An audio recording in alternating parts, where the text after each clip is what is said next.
오늘 이야기는요, 1989년 11월 24일, 추수감사절 연휴가 한창이던 시기 미국 워싱턴주 에크미라는 시골 동네였어요. 1971년 4월 16일에 태어난 18살의 맨디 스타빅은 얼마 전 마운트베이커 고등학교를 졸업한 대학 신입생이었어요. 밝고 활달하고 미래에 대한 꿈으로 가득 찬 아이였는데 공부도 잘하고 음악에도 소질이 있었고요. 특히 운동을 즐기는 소녀였어요. 이날 아침 맨디는 평소처럼 반려견과 함께 조깅을 나섭니다. 맨디가 자주 뛰는 조깅 코스가 있었는데 항상 반려견을 데리고 나갔나 봐요. 운동화 끈을 묶으며 부모님에게 말했죠. 곧 돌아올게. 하지만 문을 나서며 건넨 이 짧은 말이 마지막 인사가 될 줄은 아무도 몰랐습니다. 이날 맨디는 시간이 흘러도 집에 돌아오지 않아요. 시간이 흘러도 돌아오지 않자 가족은 경찰에 신고를 합니다. 오후가 되고 해가 질 무렵 그녀의 반려견만이 홀로 집으로 돌아오는데요. 맨디의 모습은 어디에서도 보이지 않았어요. 이날 조깅을 나선 뒤 맨디는 끝내 돌아오지 않아요. 맨디가 사라졌다는 신고가 접수되자 지역 경찰과 마을 사람들은 즉시 대규모 수색을 시작했어요. 수십 명의 이웃이 자발적으로 모여 숲을 뒤지고 강가를 수색하면서 맨디의 이름을 불렀죠. 그러나 단서는 쉽게 나오지 않습니다. 그녀가 사라진 지 3일째 되는 날, 약 5km 떨어진 눅색 강에서 맨디가 시신으로 발견됩니다. 사건은 실종에서 살인사건으로 즉각 전환이 돼요. 부검 결과 맨디는 익사한 것으로 밝혀졌는데요. 몸 안에서 신원 미상의 남성 DNA가 발견되었어요. 이 동네는요, 집 문도 안 잠그고 다닐 정도로 안전하고 모두가 서로를 아는 사이였어요. 이 충격적인 사건은 마을 전체를 공포와 슬픔으로 잠기게 만들었습니다. 이 조용한 지역에 사는 누군가가 그녀를 노렸다는 뜻이기 때문이었어요. 맨디를 마지막으로 본 목격자는 그녀가 집으로 향해 뛰고 있었다고 합니다. 맨디가 달리던 코스는 옆에 숲밖에 없는 한적한 도로였어요. 당시 맨디에게는 반려견이 있었고 그녀의 달리기는 매우 빨랐기 때문에 범인은 차량을 이용해 접근했을 가능성이 높다고 추정되었어요. 또한 그녀의 팔과 다리에서 발견된 긁힌 자국은 저항을 한 흔적으로 판단되었어요. 범인은 아마 차량을 이용해 접근해 어떤 방식으로 맨디를 차에 타게 만들었을 거예요. 경찰은 이웃과 친구, 가족, 그녀를 아는 모든 사람들을 조사하기 시작합니다. 맨디가 마지막으로 누구와 함께 있었는지, 최근 이상한 낌새는 없었는지, 특히 지역 남성들을 광범위하게 조사하면서 DNA 대조를 했지만 특정 용의자를 지목할 증거는 나오지 않았어요. 유일한 증거는 현장에서 확보된 남성의 DNA뿐이었습니다. 1989년 당시 DNA 검식 기술은 막 도입이 됐던 시기였어요. 즉시 범인을 특정하기는 어려웠지만 이 증거는 언젠가 사건 해결의 열쇠가 될 거라 믿고 보관되고 있었죠. 결국 사건은 차가운 미제 사건으로 남았지만 맨디의 가족과 마을 사람들, 맨디를 아는 모든 사람들은요, 결코 이 사건을 잊지 않았다고 합니다. 2013년 사건 발생 24년 만에 수사가 다시 움직이기 시작해요. 최근 DNA 기술을 이용해 범인의 흔적이 재분석되었고 이제는 정확한 비교가 가능해집니다. 하지만 문제는 비교할 만한 대상이 없다는 거였어요. 그저 범인의 DNA만이 남아있었죠.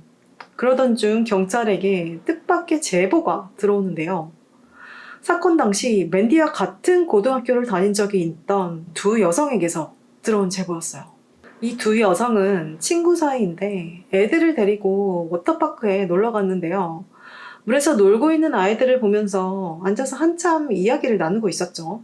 이 두 여성을 A와 B라고 부를게요. 이때 A가 예전 동네에서 일어난 맨디 스타백 사건에 대해 얘기하기 시작하는데요. 참 시간이 빠르다. 우리가 고등학교를 다닐 때만 해도 엊그제 같은데 벌써 가정도 갖고 아이들도 있고 말이야. 참, 우리 학교 다닐 때 일어난 사건 기억나? 맨디 스타빅 사건 말이야. 그 사건 아직도 범인이 안 잡혔대. 사실 그때 나 의심 가는 사람이 있었는데 무섭기도 하고 내가 괜한 사람을 의심하는 거 아닌가 해서 잊고 있었거든? 근데 지금 생각해보니까 그 사람이 맞는 것 같아. 지금 생각해도 너무 이상해. 그런데 그 순간 B도 이렇게 말하는 거예요. 너 설마 티모시 베스 말하는 거야? 야, 나도 사실 그렇게 생각하고 있었어. 사건 당시 티모시 베스는 27살이었는데요. 같은 마운트베이커 고등학교를 졸업한 남성이었어요. 사실 이 두 여성은 오랫동안 티모시를 의심하고 있었지만 당시 어린 나이였고 확신이 서지 않았기 때문에 누구에게도 말하지 못하고 있었다고 합니다. 의심을 했던 이유는 티모시와 과거에 불쾌한 경험이 있었기 때문이었는데요. A는 맨디 스타빅 사건이 일어나기 몇 개월 전에 친구들과 함께 아이스크림 가게를 가기 위해 친구의 차에 탑승했는데 티모시도 함께 타고 있었어요. 이날 A는 반바지를 입고 있었거든요. A는 티모시 바로 옆자리에 타게 됐는데 이동 중 티모시가 계속 너 이쁘게 생겼다. 눈이 정말 이쁘다. 라면서 펜을 꺼내서 A의 무릎을 문질렀다는 거예요. 그 순간 무서움을 느꼈다고 합니다. 자, 그럼 B는 어떤 경험이었냐면요. 더 기괴하고 소름 끼치는 일이었어요. 사건 2년 후, 당시 일찍 결혼을 한 B는 그날 밤 어린 아들과 단둘이 집에 있었는데 누가 문을 두드리길래 봤더니 티모시 바스였어요. 사냥을 다녀오는 길인데 아내에게 전화를 걸 건데 전화 좀 쓸 수 있겠냐고 물었죠. 동창이기도 했고 B는 너그럽게 그에게 전화를 건네줬어요. 근데 티모시가 전화를 거는데요. 그 왜 없는 번호로 걸 때 나오는 음성 있잖아요. 그게 옆에서 들리는 거예요. B는 순간 쎄한 기분을 느꼈대요. 그녀는 침실에 있었거든요. 갑자기 티모시가 침실로 들어오면서 뜬금없이 이상한 얘기를 하기 시작합니다.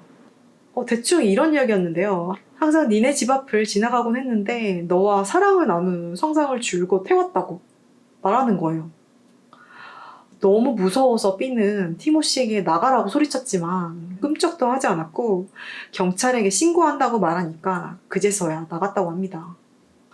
이렇게 서로의 과거 경험을 이야기하다가 티모시 바스가 범인이라는 확신이 들었고 이제라도 이 사실을 경찰에 알려야겠다는 결심이 섰다고 해요. 자, 경찰이 알아본 결과 티모시 바스는 사건 당시 맨디의 집에서 불과 4, 5분 거리에 살고 있었거든요. 그리고 그의 집은 맨디가 주로 조깅을 하던 트랙 근처에 위치해 있었어요. 맨디가 조깅을 할 때 창밖을 통해 그녀가 지나가는 모습이 보였을 가능성도 있었습니다. 근데 티모시는 당시 용의선상에도 오르지 않았던 인물이었어요. 아예 조사도 받지 않았는데요. 경찰이 주변 모든 남성들을 조사했다는데 어떻게 티모시는 제외됐던 걸까요? 당시 티모시는 부모님과 형제들과 함께 살고 있었는데 그의 가족은 그 동네에서 꽤 좋은 평판을 갖고 있었다고 해요. 아마 이것 때문에 조사에서 제외된 것 같다고 합니다. 티모시를 포함해 그의 아빠, 형제 모두 DNA 샘플 요청조차 되지 않았다고 해요. 이후 25년간 티모시는 인근 지역에서 아주 조용히 살고 있었어요. 가정도 있었고요. 3명의 아이들도 있었는데 말 그대로 일집 하면서 살고 있었는데 제과점에서 배달 트럭 운전을 하는 일을 하고 있었다고 합니다. 경찰은 그의 집을 찾아가 맨디 스타빅 사건에 대해 물어보기 시작했어요. 50세가 된 티모시는 처음엔 그 사건이 기억이 나지 않는 것처럼 행동하다가 그 강물에서 발견된 여자애 라면서 답했거든요. 그의 행동은 조금 부자연스러워 보였어요. 왜냐면 그 작은 동네에서 그 사건을 기억하지 못한다는 건 말이 안 되기 때문입니다. 경찰은 그에게 DNA 샘플을 요청했는데요. 이건 또 다른 난관의 시작이었어요. 티모시가 DNA 제공을 거절합니다. 모함을 당해서 감옥에 가는 사람들도 봤다면서 나는 경찰을 신뢰하지 않는다 라며 협조를 거부해버린 거예요. 이건 단순 의심이었고 충분한 근거도 없었기 때문에 수색영장도 불가능했습니다. 수사팀은 과감한 방법을 쓰기로 해요.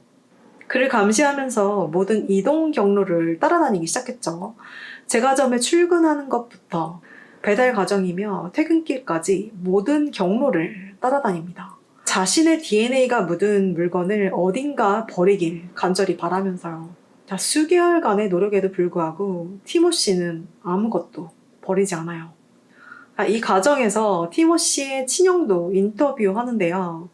형의 말에 따르면 티모시가 고등학생 때 여자친구와 헤어진 후 갑자기 변했는데 주로 여성을 자기보다 아래의 존재로 여기거나 막대하기 시작했대요. 맨디 스타빅 사건 발생 6주 후 팀은 갑자기 고등학교 동창 지나와 결혼을 합니다. 그리고 약 30km 떨어진 동네에 집을 구입해 이사를 나갔다고 해요. 둘은 30년의 결혼 생활 끝에 이혼을 하긴 했지만 진아의 말에 따르면 둘의 결혼 생활 동안 티모시는 그녀를 통제하고 정서적으로 학대했다고 말합니다. 말 그대로 그냥 하인 취급했대요. 욕설은 기본이고 하인한테 시키듯이 야, 물 갖고 와, 술 사와, 가서 음식 만들어 등등 항상 명령을 하는 남편이었다는 거예요. 하지만 아이도 3명이었고 두렵기도 해서 결국 이혼까지 가는데 오랜 시간이 걸렸다고 합니다. 수사팀은 티모시가 일하는 제과점 사장 킴도 인터뷰했는데요. 킴의 말에 따르면 티모시는 사소한 일에도 쉽게 화를 내는 직원이었대요. 그리고 항상 사장을 이름으로 부르지 않고 여자라고 불렀다는 거예요. Hey woman, 이런 식으로 여자라는 단어로 칭했다고 합니다. 한국에서 이랬다면 바로 잘리겠죠. 그치만 미국은 존댓말도 없고 이름으로 부르지 않는다고 해서 뭐 크게 선을 넘는 건 아니니까 웬만하면 그냥 넘어갈 거예요. 그냥 좀 이상한 사람이다 하고 거리를 두긴 하겠죠. 당연히 킴은 맨디 스타빅 사건을 기억하고 있었고 경찰이 그의 DNA를 원한다는 것도 눈치채고 있었어요. 그녀는 자진해서 티모시의 DNA를 얻도록 도움이 돼주겠다는 말을 합니다. 약 3개월의 추적 끝, 킴은 티모시가 마신 콜라캔과 플라스틱 컵을 몰래 수거하는데 성공해요. 그리고 DNA를 분석한 결과 맨디 스타빅의 몸에서 나온 DNA와 완벽히 일치했어요. 1989년도의 미제 사건이 28년 만에 해결되는 순간이었습니다. 티모시 바스는 맨디 스타빅 살해 혐의로 곧바로 체포되었어요. 신문에서 티모시는 처음엔 맨디를 전혀 모른다고 주장해요. 근데 DNA 결과를 보여주자 입장을 바꾸면서 사실 맨디와 과거에 비밀스러운 관계였다고 변명하는데요. 하지만 수사관들이나 맨디의 가족, 친구들, 어느 누구도 이 주장을 믿지 않았어요. 맨디와 티모시가 함께 있는 걸 아무도 본 적이 없기 때문이죠. 2019년 드디어 재판이 열리는데요. 이 사건의 재판은 사건 당시 40대였던 검사가 지금은 70대가 되어서 은퇴를 했음에도 불구하고 자진해서 무료로 재판을 맡겠다며 나설 정도였어요. 피고 측 변호사는 티모시와 맨디가 합의된 관계였다고 주장하면서 상처가 발견되지 않았다는 점을 근거로 강제성이 없다고 변호했습니다. 둘이 헤어진 뒤 맨디에게 무슨 일이 생겼고 다른 누군가에 의해 그렇게 됐을 가능성이 있다고 주장했어요. 하지만 맨디와 티모시가 함께 있는 걸 봤다는 사람은 단 한 명도 없었고요. 둘 사이엔 전화통화나 그 어떤 기록도 존재하지 않았어요. 검사 쪽 증인으로는 티모시의 전 와이프와 친형이 나왔는데 전 와이프의 말에 따르면 티모시가 자신의 어머니에게 아버지에게 죄를 뒤집어 씌워달라고 부탁하는 것을 들었다고 합니다. 아버지는 이미 돌아가신 상태였어요. 그리고 친형의 진술에 따르면 티모시가 경찰에게 신문을 받을 당시 형에게 자신과 맨디가 비밀스러운 관계였다고 말하면서 형도 마치 맨디와 관계가 있었던 것처럼 거짓 증언을 부탁했다는 거예요. 마치 맨디가 여러 남자를 만나고 있었던 것처럼요. 또한 티모시는 엄마와 형에게 강력한 알리바이가 필요하다면서 그날 우리가 함께 쇼핑을 하고 있었다고 말해달라는 부탁까지 했다고 합니다. 가족이었음에도 불구하고 친형은 해야 할 일이었기 때문에 증언대에 설 수밖에 없었다고 해요. 검찰은 맨디와 티모시는 사건 전 어떠한 접촉도 없었던 사이였다는 점, 몸 안에서 그의 DNA가 발견됐다는 점, 그녀가 강가에 버려졌다는 사실을 강조했어요. 재판은 2주간 지속되었고요. 배심원단의 결정은 하루 이상이 걸릴 정도로 판결이 힘든 사건이었다고 해요. 배심원 전원이 만장일치가 돼야 판결이 나는데 만약 한 명이라도 의견 불일치라면 오심이 될 가능성도 있었어요. 2019년 5월 24일 배심원단은 티모시 바스에게 1급 살인 유죄 판결을 내립니다. 그리고 27년형이 선고되는데요. 종신형을 내릴 수 없었던 이유는 입증하기 어려운 고의적 살해 혐의로는 기소할 수 없었기 때문이었어요. 이 사건은 포기하지 않은 수사관들과 시민의 용기 그리고 발전된 과학기술이 미제 사건을 해결할 수 있다는 것을 보여줬습니다. 오랜 시간 이 사건을 맡았던 수사관은요, 사건이 해결되고 기자회견에서 이렇게 전했어요. 지난 30년 동안 이 사건에 온 마음과 영혼을 쏟아부은 모든 수사팀들에게 감사의 말씀을 전하고 싶습니다. 티모시 베스는 24년 후 가석방 자격이 주어질 가능성이 있다고 하고요. 마운트 베이커 고등학교에는 맨디의 이름으로 장학금 기금이 설립되었다고 합니다.